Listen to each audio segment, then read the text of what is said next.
بسم اللہ الرحمن الرحیم۔ تمام دیکھنے والے دوستوں کو اقبال ہزاروی کی طرف سے السلام علیکم۔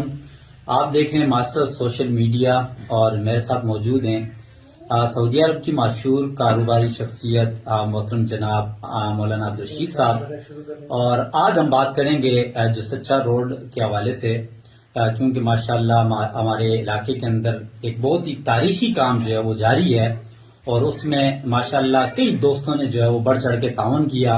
1000+ لوگوں نے جو ہے وہ تعاون کیا، لیکن کچھ شخصیات ایسی ہیں جو ماشاءاللہ جنہوں نے اپنے استطاعت سے بھی بڑھ کے تعاون کیا، جن میں مولانا عبدالرشید صاحب بھی سر فہرست ہیں۔ تو آج ہم بات کریں گے کہ ماشاءاللہ اتفاق سے یہ بھی موجود تھے، ہمارے علاقے کے اندر آئے ہوئے تھے، انہوں نے وزٹ بھی کیا، کام دیکھا بھی۔ تو آپ نے کیسا کام کو پایا اور باقی آپ کیا سمجھتے ہیں کہ آگے جو کام جاری رہے گا، تو اس حوالے سے آپ کیا کہنا چاہیں گے؟ بسم اللہ الرحمن الرحیم۔ بہت شکریہ جناب چیئرمین اقبال ہزاروی صاحب، آپ نے ماشاءاللہ بڑی اچھی بات کی، اور سوال بھی آپ کا بڑا اچھا تھا کہ جو سچا روڈ کے حوالے سے آپ کیا کہیں گے۔ میں یہ کہوں گا کہ جو سچا روڈ پہ جو کام ہوا ہے، یہ آنے والی 100 سالہ تاریخ میں یعنی یاد رکھا جائے گا، اور انشاءاللہ لوگ اس کی مثال دیا کریں گے، اور آنے والے لوگ وہ اس اتحاد کو اور اس یکجہتی کو ایک مثال کے طور پہ اور اپنے لیے ایک آئیڈیل مانا کریں گے کہ کام جب ہوتا ہے تو اس طرح ہوتا ہے۔ الحمدللہ ہماری جو سچا کی سرزمین بڑی زرخیز سرزمین ہے، یہاں پر بڑے بڑے لوگ آئے، اور جیسے کہ سرزمین بالاکوٹ شہداء کی سرزمین ہے، اور شہیدوں نے اپنا جان دی اور اپنا لہو دیا۔ اسی طرح جو سچا کے روڈ کے اندر جس طرح عوام کا جذبہ اور جوش دیکھنے میں آیا، اور جہاں عوام کا جوش و جذبہ تھا، وہاں قائدین نے بھی ماشاءاللہ دن رات ایک کیا۔ سرفراز جناب ہمارے استاد مکرم جناب ہیڈ ماسٹر بشیر صاحب نے، اور اسی طرح سرپرست اعلیٰ جناب شوکت حیات گجر صاحب، اور ہمارے general secretary chairman Iqbal Hazarvi صاحب، اور اسی طرح رضاکار گروپ میں ڈاکٹر مرتضی ربانی صاحب اور میاں عبدالرشید صاحب، اور سبھی لوگ ماشاءاللہ۔ لیکن ان لوگوں نے وہ کام کیا کہ جس طرح کام کرنے کا ایک حق تھا، حق ادا کیا۔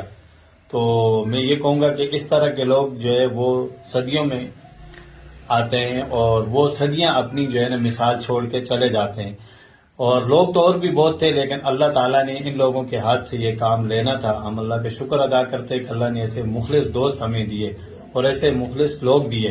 تو یہ کام اخلاص کی بنیاد پہ شروع ہوا، اور ان تمام لوگوں کو جنہوں نے اس میں کام کیا روڈ کے اوپر، یا جنہوں نے ڈونیشن دیا، میں ان سب کو خراج عقیدت پیش کرتا ہوں۔ اور سب سے پہلے میں ان لوگوں کو، ایکشن کمیٹی والوں کو، جنہوں نے یہ سوچی کہ ہمارے علاقے میں یہ ایک بڑا مسئلہ ہے اور روڈ کا مسئلہ ہے۔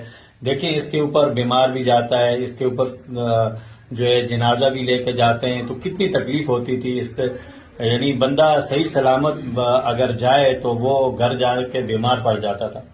تو آپ لوگوں کو، میں جن لوگوں نے یہ سوچی، میں آپ لوگوں کو دونوں ہاتھوں سے سلام عقیدت پیش کرتا ہوں، اور اس کے بعد میں عوام کو بھی مبارکباد پیش کرتا ہوں جس جذبے کا اظہار انہوں نے کیا۔ جی بہت بہت شکریہ۔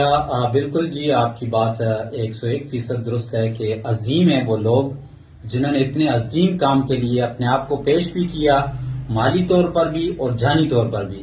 یہ سب سے بڑے مزے کی بات ہے کہ وہاں جن لوگوں کے پاس پیسہ موجود نہیں تھا یا جن کے پاس وسائل نہیں تھے، تو انہوں نے اپنے آپ کو پیش کیا، اور وہاں پر اپنے جانی طور پر جو ہے اپنی خدمات پیش کی اور کام کیا۔ تو دن رات ایک کر کے الحمدللہ یہ عظیم کام جو ہے وہ سر انجام دیا گیا۔ فیز 1 مکمل ہوا، فیز 2 بھی مکمل ہوا اللہ کے فضل و کرم سے، اور فیز 3 جو ہے انشاءاللہ بہت جلد شروع ہو جائے گا۔ لیکن آپ نے پیسے دیے، آپ نے تعاون کیا، اور باقی اوورسیز کے دوستوں نے، اور اسی طرح ہمارے کئی دوست جو وہاں موجود نہیں ہیں، لیکن آپ نے اس ٹیم پر اعتماد کیا۔ تو آپ نے کیسا پایا اس ٹیم کو؟ جی ہزاروی صاحب، آپ نے بڑی اچھی بات کی۔ پہلے تو میں یہ سارا کام مکمل ہونے پر آپ سب حضرات کو مبارکباد پیش کرتا ہوں۔ اس کے بعد ہم نے ان کو یعنی 100% بہتر پایا۔ جو کام انہوں نے کیا، 3-1 کا مال ڈالا، سولنگ کی، اور آج بھی جس وہ جوش و جذبے سے لگے ہوئے انہوں نے کٹنگ کی، تو انشاءاللہ ہمارا ہر طرح کا تعاون رہے گا۔ ہمیں جب ہم نے یہ اعتماد کیا اور آپ لوگوں نے اور ہیڈ ماسٹر صاحب نے اور سرپرست اعلیٰ صاحب نے ماشاءاللہ جو ایک ایک روپے کا حساب دیا ہے تو اس کے اوپر ہم پہلے سے زیادہ مطمئن ہیں، اور آئندہ بھی آپ کوئی بھی پروجیکٹ شروع کریں گے انشاءاللہ ہم آپ کے شانہ بشانہ ہوں گے، اور ہم اپنی ضرورتوں کو بعد میں دیکھیں گے، انشاءاللہ اجتماعی کام کو پہلے دیکھیں گے۔ جی بہت بہت شکریہ تمام دیکھنے والے دوستوں کا۔ انشاءاللہ پھر کسی نئے پروگرام اور نئی گفتگو کے ساتھ، نئے مہمان کے ساتھ آپ کے سامنے حاضر ہوں گے۔ اللہ حافظ۔